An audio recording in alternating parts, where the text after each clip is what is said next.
Amidst increasing global violence, there seems to be a notable geopolitical transformation occurring in the Middle East and North Africa. Several countries are working towards repairing strained diplomatic relations and striving to bring an end to the prolonged conflicts that have plagued the region. In this video, we will examine the current situation and explore the possibility, however uncommon, of the Middle East experiencing a period of enhanced tranquility. The ongoing geopolitical rivalry between Saudi Arabia and Iran has significantly shaped the Middle East for a considerable period. This rivalry has manifested in various forms and locations, with Yemen emerging as a prominent battleground. Yemen has experienced a devastating 8-year civil war, frequently referred to as a proxy conflict. Saudi Arabia has taken the lead in a coalition supporting the Yemeni government, countering the Houthi rebel movement, which receives backing from Iran. In 2016, formal diplomatic relations between Saudi Arabia and Iran were severed following the attack on the Saudi embassy in Tehran by Iranian protesters. The incident was triggered by Saudi Arabia's execution of a prominent Shia Muslim leader. However, a recent development occurred this year when China brokered a deal that led to the restoration of diplomatic ties between Iran and Saudi Arabia. As a result, the foreign ministries of both nations engaged in official talks, marking the first such interaction since 2016.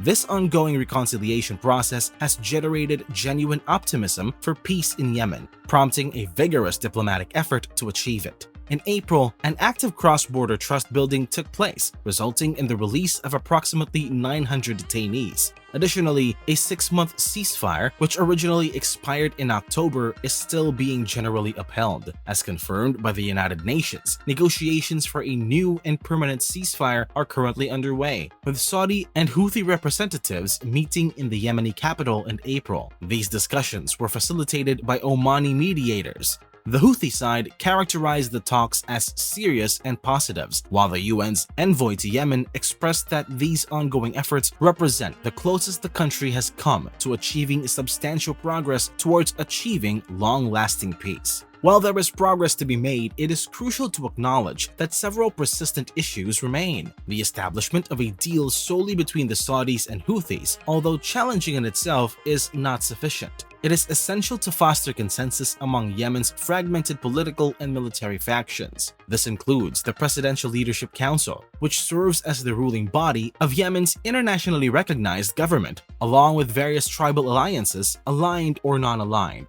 The influential Southern Transitional Council, a separatist group in South Yemen, and other relevant factions. Building consensus among these diverse entities is a critical task that needs to be addressed in order to achieve a comprehensive and lasting resolution. As always, it is the civilians who have suffered the most throughout this conflict. Even if a viable political resolution is achieved, the country will still confront enormous humanitarian and economic obstacles. Currently, around 17 million individuals rely on assistance from aid agencies this year. Syria has faced isolation from the Arab world for over a decade. In 2011, the Arab League made the decision to suspend Syria from the regional organization due to President Bashar al-Assad's brutal crackdown on pro-democracy demonstrations. This event triggered a series of events that led the country into a devastating civil war. Following the conflict's escalation, several Arab nations, including Saudi Arabia and Qatar, cut off diplomatic relations with Syria.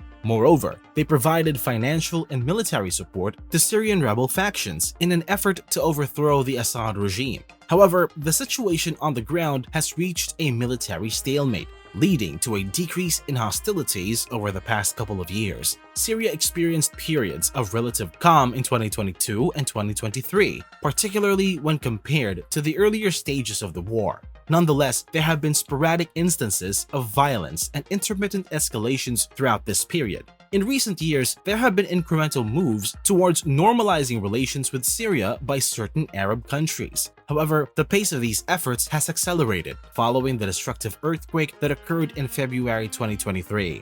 Particularly noteworthy is the agreement reached in May, where foreign ministers from the Arab League collectively decided to readmit Syria into the 22-nation bloc. As a significant development, President Assad is anticipated to attend an upcoming Arab League summit in Saudi Arabia later this month. This event effectively marks the end of his 12-year period of regional isolation. Saudi Arabia and the UAE have played prominent roles in spearheading this diplomatic push for normalization. This has been accompanied by a series of notable high-level diplomatic visits. President Assad visited both the UAE and Oman, while the Saudi foreign minister made a visit to Damascus. Additionally, the foreign ministers of Egypt and Jordan have also visited Syria. In reciprocation, the Syrian foreign minister visited Saudi Arabia and is scheduled to visit Algeria and Tunisia in the near future. These visits signify a significant surge in diplomatic engagements among these nations.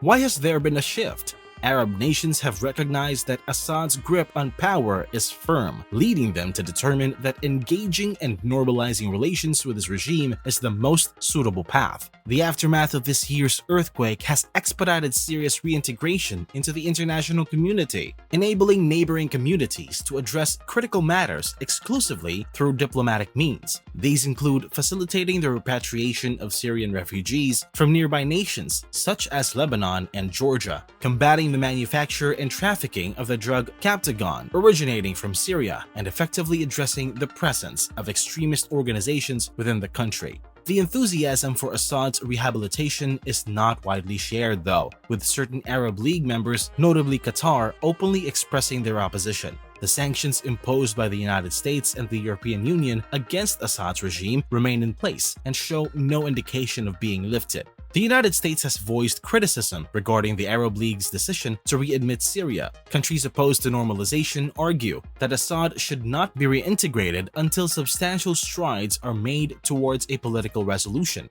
The Syrian opposition is concerned that if Assad is reinstated without robust guarantees, it would signify impunity for years of brutality, thereby undermining their aspirations for accountability and meaningful political transformation. Despite the challenges, the UN Syria envoy has expressed optimism that the increased focus on the country can serve as a catalyst to break the deadlock and revive stalled efforts in advancing the political process. Additionally, there are indications of an improvement in Syria's relationship with Turkey, marking a reversal of the significant deterioration observed over the past decade. At the onset of the civil war, Turkey supported Syrian rebel forces in their attempts to overthrow Assad, leading to the severance of diplomatic relations in March 2012. The early years of the conflict were characterized by cross-border clashes and the mutual downing of jets. Since 2016, Turkey has conducted several direct military interventions, resulting in the occupation of certain parts of northern Syria. As of early 2023, Turkey has issued warnings about a potential new ground offensive in Syria, primarily targeting Kurdish militants. However, efforts supported by Russia to restore relations between the two nations have shown signs of progress. Notably, Syrian and Turkish defense chiefs met in Moscow in December, marking their first encounter since 2011. Subsequently, they convened again in April alongside senior diplomats, with plans for a future summit involving foreign ministers. While there are still unresolved issues on both sides, it is evident that both countries are actively engaged in diplomatic endeavors aimed at achieving normalization. Is the situation in the Middle East and North Africa becoming more peaceful? While the recent wave of normalization between states is a positive development for fostering cooperation and reducing the likelihood of conflicts between countries, there remains significant work to be done. While there are reasons for optimism in places like Yemen, it is important to acknowledge that not all regions are experiencing a trajectory towards greater peace. Sudan, for instance, has recently plunged into conflict. Tunisia is witnessing a shift towards authoritarianism and repression, and there has been a rise in violence in Israel and Palestine, among other concerning situations.